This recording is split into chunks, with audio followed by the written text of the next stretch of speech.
Court ने वो जगह फिर भी रामलला को दे दी और हिंदुस्तान का मुसलमान खामोश बैठा है। तो हमने कोर्ट का एहतराम किया ना। अगर हम कोर्ट के फैसले को ना मानते तो मुसलमान खामोश थोड़े बैठता। मुसलमान भी धरने प्रदर्शन करता, मुसलमान भी रैलियां निकालता।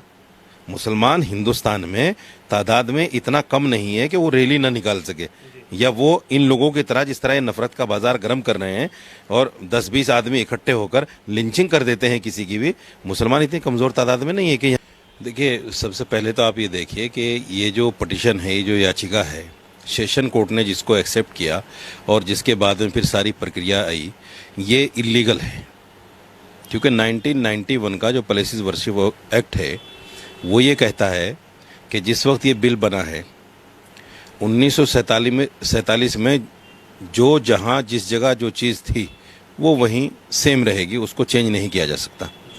इसका सेक्शन 3 ये कहता है 1991 का कि अगर किसी वजह से ये भी साबित हो जाए कि ये मंदिर तोड़कर मस्जिद बनी है या मस्जिद तोड़कर मंदिर बना है, तो आप उसको चेंज नहीं कर सकते। ये सेक्शन 3 उसका कहता है। उसका सेक्शन 4(2) ये कहता है कि अगर उस पर कोई किसी भी रिलीजियस प्लेस पर कोई मुकदमा चल रहा है तो वो ख़त्म हो जाएगा इस बिल के बाद में, और आने वाले टाइम में कोई भी इस तरह की याचिका या कोई कानूनी कार्रवाई ऐसी किसी जगह पर नहीं होगी। ये इसका सेक्शन 4(2) कहता है। तो जब एक बिल हमारा लोकसभा से पास है, उस लोकसभा के बिल को सामने रखते हुए अगर हम देखें तो ये जो याचिका है सेशन कोर्ट ने जो उसको एक्सेप्ट किया है, ये सबसे गलत है, इनलीगल है, संविधान के खिलाफ है। दूसरी बात, याचिकाकर्ता ने जिस वहाँ खसरा नंबर का जिक्र किया है 9301, 9310, वो खसरा नंबर अभी तक डिमार्केशन में नहीं है। और ये लॉ है, मैं आपको बताता हूँ कि जिस खसरे का या जिस जगह का डिमार्केशन नहीं होता उसके लिए सूट एक्सेप्टेबल नहीं होता कोर्ट में। कोर्ट ये कहता है पहले उसका डिमार्केशन कराइए, वो खसरा नंबर कहाँ से कहाँ तक है, उसके बाद में फिर इसको लिया जाएगा। ये हो गया। उसके बाद में सेशन कोर्ट ने जैसे ही वहाँ सर्वे कमिश्नर पहुँचे, सर्वे रिपोर्ट हुई। सर्वे रिपोर्ट जब तक मुकम्मल नहीं हुई थी, विष्णु शंकर जैन जो हिंदू पक्ष के वकील हैं, उन्होंने झूठा बहाना बनाकर कि मेरे फादर की तबीयत ख़राब है, फ़ोन ले लिया सर्वे कमिश्नर टीम से, क्योंकि उन्होंने सबके फ़ोन ले लिए थे, तो उन्होंने फ़ोन ले लिया वापस, और फ़ोन लेकर जो है उसकी वीडियो बनाकर महादेव आ गए, बाबा मिल गए, ये कहकर शोर मचाना शुरू कर दिया। सर्वे रिपोर्ट लीक हो गई, तो जैसे सर्वे कमीशन पर कोर्ट ने कार्रवाई की है, उनको हटाया, ऐसे ही विष्णु शंकर जैन को भी इस केस से अलग कर देना चाहिए था।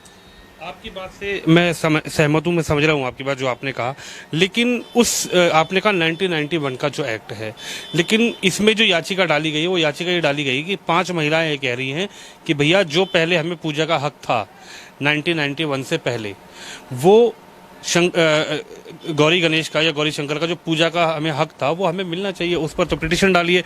इसमें सर ये बात कहाँ जाती है कि उसका स्ट्रक्चर चेंज हो जाएगा या फिर मस्जिद बदला हो जाएगा या फिर मंदिर बदल जाएगा, क्या इस पर आप क्या कहेंगे? मैं बताता हूँ। देखिए, याचिकाकर्ताओं ने जो याचिका डाली थी, ये आपकी बात बिल्कुल सही है कि उन्होंने उस जगह पर याचिका डाली थी जहाँ साल में एक बार पूजा हो रही है। अभी उन्होंने कहा था कि हमें 365 दिन की इजाज़त दी जाए। अब देखिए आप, कितना भरम और कितना झूठ फैलाया जा रहा है। ये गौरी श्रृंगार की जो जगह जहाँ पूजा होती है वो मस्जिद की पश्चिमी दीवार से 10 फुट की दूरी पर जो बैरिकेटर है उसके बाहर है। मस्जिद से उस जगह का कोई लेना देना नहीं, मस्जिद से वो 10 फुट की दूरी पर है। लेकिन उसमें एक रिपोर्ट और लगाई गई। ये रिपोर्ट लगाई गई कि इस मस्जिद का भी सर्वे कराया जाए, क्योंकि इस मस्जिद में कुछ ऐसी चीज़ें हैं जो हिंदू धर्म के मुताबिक हैं और ये मस्जिद मंदिर तोड़कर बनाया गया था। सेशन कोर्ट ने उसको भी हड़बड़ी में एक्सेप्ट करके और फ़ौरन जो है वीडियोग्राफी की इजाज़त दे दी। मेरा कहना ये है, आप इतिहास को पढ़िए। देखिए, जहाँ अभी भी गौरी श्रृंगार की पूजा हो रही है, अगर मैं आपको बताऊं तो आप कहेंगे कि ये क्या है। जहाँ अभी पूजा हो रही है वो 10 फुट की दूरी पर है, लेकिन वहाँ भी कनाती मस्जिद के नाम से एक मस्जिद थी 60 साल पहले, जिसको नष्ट करके आज उस मस्जिद के चबूतरे पर गौरी श्रृंगार की पूजा हो रही है। यहाँ कन्नाती मस्जिद थी, आप हिस्ट्री उठाइए।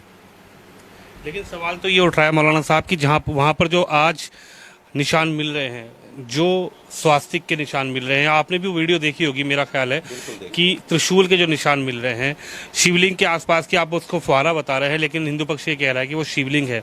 सवाल ये उठता है कि अगर वो सब चीज़ें निकल रही हैं, अगर कोई जगह विवादित है, बहुत छोटे शब्दों में आप इसका जवाब दीजिएगा, अगर वह जगह विवादित हो चुकी है तो क्या एज ए मौलाना मैं आपसे जानना चाह रहा हूँ, क्योंकि आप धर्म गुरु भी हैं, मैं आपको लगातार देखता रहता हूँ, तो क्या वहाँ पर अब नमाज जो अता की जा रही है वो कबूल होगी? देखिए, वो एक्सेप्टेबल है ही नहीं। क्यों नहीं, मेरी बात समझिए। या तो इतिहास से उसको समझ लीजिए, या मौजूदा जो एक्ट है उससे समझ लीजिए। एक्ट का तो मैंने बता दिया कि वो सब इनलीगल है। अगर इतिहास को आप पढ़ें, ये जो मस्जिद है ये अकबर से भी पहली मस्जिद है, अकबर से बहुत पहली मस्जिद है। इस पर एक सूट डाला गया था 1936। निशान कहाँ से आ रहे हैं? सुनिए, 19 क्या किसी मस्जिद में ऐसे निशान मिलते हैं? मैं बता रहा हूँ आपको, सुन तो लीजिए। 1936 में एक पटिशन डाली गई थी, दीन मोहम्मद जो इसके मुतवल्ली थे, उन्होंने एक पटिशन डाली थी स्टेट को उसमें पार्टी बनाते हुए। 1937 में उसका रिजल्ट आया और जज ने जो जजमेंट दिया उसने ये कहा कि ये जगह वक्फ हनफी की है। वक्फ हनफी समझते हैं आप? वक्फ बोर्ड जो होता है, ये वक्फ बोर्ड की जगह है और इसमें सालों से नमाज होती आई है। और यहाँ पर एक उर्स भी होता है। वो शाह सुलेमान एक करके थे, जहाँ गौरी श्रृंगार का मंदिर है, उस जगह पर उर्स भी होता था। मस्जिद थी और उर्स भी होता था। ये दीन मोहम्मद के केस में भी लिखा गया है। रही बात अभी स्वास्थ्य के चिन्ह कहाँ से आए, त्रिशूल कहाँ, अब उसको सुन लीजिए।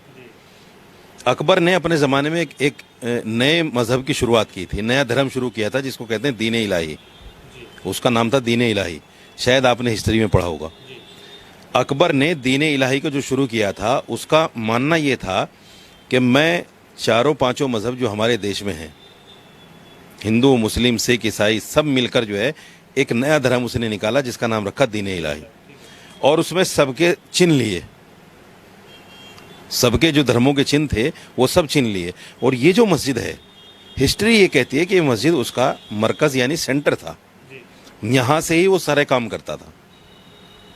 अगर मैं मान लूँ कि उसमें वो स्वास्तिक के चिन्ह, अभी तो इसलिए नहीं मान सकता चूँकि जो रिपोर्ट दी थी कोर्ट ने दोनों पक्षों को, एक हलफनामा लिया था कि आप इस रिपोर्ट को लीक नहीं करेंगे, लेकिन वो फिर लीक हो गई। जैसे पहले सर्वे कमीशन की रिपोर्ट लीक हुई, अब फिर लीक हो गई, समझे? तो ये लीक होने के बाद में वैसे एक तो वैसे ही इनलीगल है कि लीक हो गई, पता नहीं कहाँ की है, किसकी है, कैसी है, कुछ नहीं कह सकते, कोर्ट उस पर फैसला करेगा। दूसरी है कि अगर मैं मान भी लूँ कि उसमें चिन्ह है इस तरह के, तो वो दीन इलाही का चूंकि सेंटर था। यानी आपका कहना है कि अगर वहाँ पर चिन्ह निकलते हैं तो वो दीन इलाही जो धर्म बनाया गया था उसके वो चिन्ह, उसका सेंटर था और उसकी वजह से वो चिन्ह हो सकते हैं। मैं अभी नहीं कह सकता कि हैं या नहीं है, क्योंकि अभी मामला कोर्ट में सब जुडिस है। जब तक कोर्ट का कोई फैसला नहीं आता, जब तक ये कह देना कि साहब बाबा मिल गए, ये शिवलिंग है, या इसमें स्वास्तिक के चिन्ह मिल गए, या फला मिल गए, मैं समझता हूँ कि ये कानून का उल्लंघन है। क्या कहेंगे मौलाना साहब, को कोर्ट पर भरोसा है? बिल्कुल भरोसा है। हमने तो भाई साहब बाबरी मस्जिद के फैसले को एक्सेप्ट किया। आपको याद होगा जब बाबरी मस्जिद का फैसला आया तो कोर्ट ने जजमेंट पढ़ते हुए ये कहा कि 1949 में जो मूर्तियां रखी गई वो इनलीगल थी। सुनिए सुनिए, अभी सुनिए, 1992 में जो बाबरी मस्जिद तोड़ी गई वो गैर कानूनी थी। और कोर्ट ने यह भी कहा कि जो लोग इस कॉन्स्पिरेसी में शामिल थे उनको सजा होनी चाहिए। कोर्ट ने लिखा था उसको। लेकिन कोर्ट ने बाद में ये कहा कि मेरा एक विशेष अधिकार है 142, उस 142 का मैं इस्तेमाल करते हुए इस जगह रामलला को देता हूं। और ये भी कोर्ट ने कहा कि हमें ऐसा कोई साक्ष्य नहीं मिला जिससे ये पता चले कि मंदिर तोड़कर मस्जिद बनी है, ऐसा कोई चिन्ह नहीं। ये भी बिल्कुल साफ जजमेंट में लिखा है, साक्ष्य मिले हैं लेकिन उन साक्ष्य से ये साबित नहीं होता कि यहाँ नीचे मंदिर था। ये कोर्ट ने कहा, मैं नहीं कह रहा हूँ। तो जब सारी चीज़ें होने के बावजूद कोर्ट ने वो जगह फिर भी रामलला को दे दी और हिंदुस्तान का मुसलमान खामोश बैठा है, तो हमने कोर्ट का एहतराम किया ना। अगर हम कोर्ट के फैसले को ना मानते तो मुसलमान खामोश थोड़े बैठता, मुसलमान भी धरने प्रदर्शन करता, मुसलमान भी रैलियां निकालता। मुसलमान हिंदुस्तान में तादाद में इतना कम नहीं है कि वो रैली ना निकाल सके। या वो इन लोगों की तरह जिस तरह ये नफरत का बाजार गर्म कर रहे हैं और 10-20 आदमी इकट्ठे होकर लिंचिंग कर देते हैं किसी की भी। मुसलमान इतनी कमज़ोर तादाद में नहीं है कि यहाँ वो ना, लेकिन मुसलमान ने हमेशा, चूँकि जो आदमी किसी घर को बनाता है उसकी मेहनत और खून पसीने की जो कमाई उसमें लगती है, उसको पता होता है कि इस घर के उजड़ने का नतीजा क्या होगा। आज हमें राष्ट्रवाद का सबक पढ़ा रहे हैं, वो आज़ादी के टाइम में अंग्रेज़ों के साथ थे और जेल में बैठकर माफ़ीनामा लिख रहे थे लोगों को, अंग्रेज़ों को। और बाकायदा सावरकर ने, जिसको आज वीर सावरकर कहा जाता है, मुझे अफसोस होता है, शर्म आती है मुझे इस तरह ऐसे आदमी को वीर कहते हुए, जिसने जेल में बैठकर 6 मरतबा अंग्रेज़ से माफ़ी मांगी और अंग्रेज़ ने इस शर्त पर उनको रिहा किया कि आज के बाद मैं आपके खिलाफ बगावत में हिस्सा नहीं लूँगा। ये इतिहास है। आप मुझे बताइए उसको वीर कैसे कहा जा सकता है। आज़ादी के बाद में सबसे पहला आतंकवादी गोडसे था जिसने महात्मा गांधी की हत्या की। आज गोडसे को मानने वाले राष्ट्रवादी हो गए। आज वीर सावरकर को मानने वाले राष्ट्रवादी हो गए। आज वो लोग जो अंग्रेज़ों के साथ खड़े हुए थे आज़ादी में, आज वो राष्ट्रवादी हो गए। और जिन हिंदू मुसलमानों ने, सिखों ने, ईसाइयों ने मिलकर आज़ादी दिलाई, आज हिंदू मुसलमान तो पाकिस्तानी हो गया, सिख खालिस्तानी हो गया, और जो हिंदू बेचारा सेकुलर है, अगर वो बोलता भी है तो उसको कह दिया जाता है कि तू तो मुसलमान हो गया।